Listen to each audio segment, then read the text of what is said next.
What's going on, y'all? It's JD Piquel. Today on the Hard Count, Arch Manning has set his official visits. We're going to call our shot on where he's going to school next.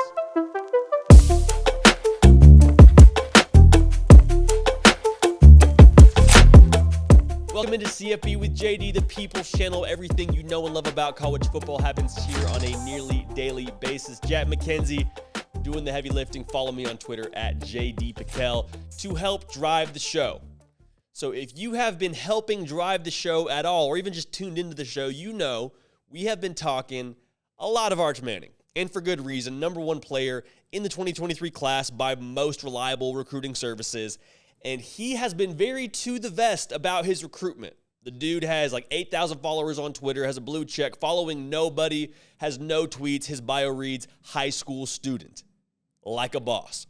So he, according to On3, released some official visits that he's going to be taking within the month of June. He's got Georgia first on the docket, June 3 through 5. Alabama is next, and Texas to round it out, finishing up June 17th through 19th as that official visit weekend. Tells us a lot of things. One, it tells us that he's not going to try and do this whole thing where he puts out a graphic and says, top 3, no more interviews. Like, this is his top 3. He's not going to tell you more about his recruitment. This is the way that it's trending. This is what we have to go off of. This is the final list for him, from my estimation. Also, the fact that he's putting out these official visits in June means he likely wants to make a decision or get close to making a decision before football season starts. That makes a lot of sense because even though he's Arch Manning, the quarterback carousel in the recruiting world is starting to turn a little bit. Musical chairs, the music is going. He wants to have a seat at where he wants to go before the music stops. Now, again, he's Arch Manning, so he probably has his pick of the litter, but he'd like to get settled into a spot before the season and start to attract recruits with him because there's a lot of guys with a lot of stars next to their name that probably want to play with Arch Manning. So the order is interesting. Georgia is first. He's been to all these schools several times, Georgia multiple times. Georgia is the most proven commodity. We'll get into that more, but the fact that he has them first on the docket, to me that says, okay, I just want to make sure everything's in order. I want to go ahead, go in there, look at the staff, look at everything that I've seen before, and just check that box. A lot of box checking on that visit for Georgia. Now, Alabama is next on the docket, and Alabama, according to most people, is out of the running. And that was confirmed yesterday when Eli Holstein, four-star quarterback, committed to the Tide. Now, I don't have any insight as to Holstein's recruitment, but you could imagine you're probably not going to have a four-star quarterback in Holstein and Arch Manning in the same recruiting class. So it's likely a two-horse race between Georgia and Texas, which is his third visit. If he takes the Alabama visit, it wouldn't shock me. If he decides he wants to go to Tuscaloosa and try and compete for that job, it wouldn't shock me, but it feels unlikely. So like I said, Texas is the third visit on the docket for him. And the way this is set up, it just feels like he's looking for a reason to pick Texas. Like at that point, that'll be his last official visit that's scheduled so far. And that is Texas's chance to wow him. He will have had all the information from Georgia, potentially more information from Bama, but he will have everything aligned to where he just has to look at Texas and decide if it's better than the other schools he's looking at. And that feels a little bit simple to say, like you're saying, no, duh, you just need to see if Texas is the fit for him. But at this point, Texas is the most risky of the three. And I don't think anybody is denying that. Texas went 5-7 a season to go. First year under Sark. You know what you're getting at Georgia. If you're going to look at these two schools, Georgia, like I said, is the proven commodity. You got Todd Monken, the NFL pedigree. Kirby Smart's going to be there for a long time. Todd Monken's going to be there for a long time. You know what you have on the outside with that team. You're going to have 5 stars all over the field. You're going to have to play with a lot of talent. Just came off a national championship. You know you can step in at Georgia, be the guy relatively soon. Again, that's assuming he's able to win the job, but you're going to have a chance to play at some point, probably earlier rather than later, and be the guy at Georgia.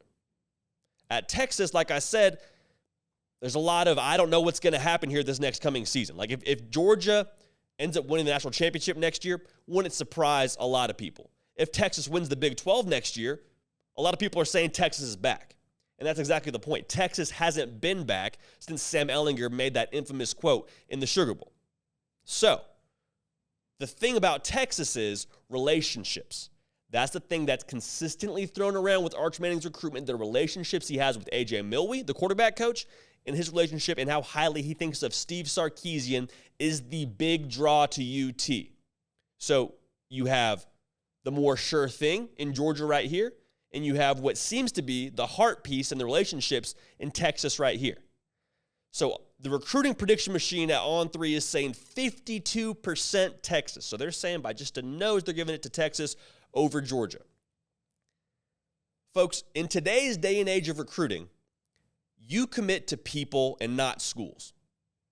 What I mean by that is he's going to commit to the coach that he feels most comfortable with, the quarterback coach he feels most comfortable with, as opposed to the school that fits him best from facilities and uniforms and what they're promising him. He's committing to people. That's what this is about right now. And so for me, the smoke is going towards Texas. The rumors are going towards Texas. The only reason he hasn't picked Texas yet, by most accounts, is that they haven't proven it on the field. And so he's going to be at a point, in my estimation, where he has to make a bet on Texas before he gets to see it on the field. And if I had to call it, we called Georgia, I think it was sometime in the winter after the season had ended. But folks, if recruits can flip, we can flip on this show. And we are picking Texas to land Arch Manning when it's all said and done. I would expect this is picked before his first game of his senior season. I think Texas will land Arch Manning. The relationships, how highly he thinks of Steve Sarkisian as a football genius, and everything around that. If they can get Dave Cutcliffe in the boat, that would make the world of difference. No idea what the update is there right now. But with the Manning pedigree and for the chance for him to make his own lane, the way that marries the Manning pedigree and Steve Sarkisian's pedigree, I think that means a lot to that family. And I think Arch is going to blaze his own trail in Austin.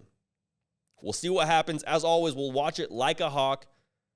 But I'm with the recruiting prediction machine saying that Texas will, in fact, win the Arch Manning sweepstakes. So that's it for us here on The Hard Count. Subscribe to the channel. Follow me on Twitter at JDPikel to stay up with all of this. We're going to get your input on this as we move forward in Arch Manning's recruitment. Keep it locked right here. We are going to keep the party rolling. We will see y'all next time.